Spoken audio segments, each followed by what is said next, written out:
Hi guys, இன்னைக்கு ரொம்ப டேஸ்டியான சூப்பரான பிரிஞ்சால் கிரேவி எப்படி செய்யலான்னு பார்க்கலாமா? ஃபர்ஸ்ட் அதுக்கு என்னென்ன தேவையான பொருட்கள்னு பார்த்துக்கலாம்.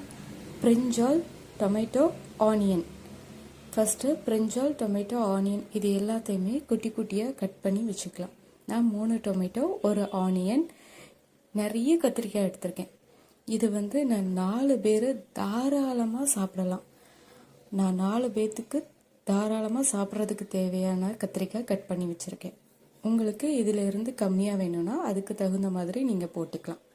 ஃபஸ்ட்டு ஒரு கடாய் அடுப்பில் வச்சுட்டு அதில் கொஞ்சம் நல்லெண்ணெய் ஊற்றிக்கலாம். நல்லெண்ணெய் ஊற்றி நல்லா ஹீட் ஆனதும் ஆனியன் போட்டு நல்லா வதக்கி விட்டுக்கலாம்.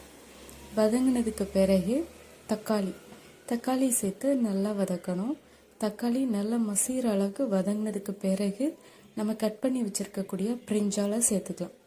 பிரிஞ்சாலையும் சேர்த்துட்டு நல்லா வதக்கணும். பிரிஞ்சால் நல்லா வதங்கணும். அதுக்கு பிறகு மிளகாய்த்தூள் 1 ஸ்பூன், மஞ்சள் தூள், கரம் மசாலா, ஜீரகத்தூள் இது எல்லாத்தையும் வதங்கின கத்திரிக்காயோடு சேர்த்துக்கணும். சேர்த்து விட்டுட்டு இன்னும் நல்லா வதக்கணும். மசாலாவும் கத்திரிக்காயும் கிரேவியாக ஆகிற அளவுக்கு உப்பு சேர்த்து நல்லா வதக்கணும்.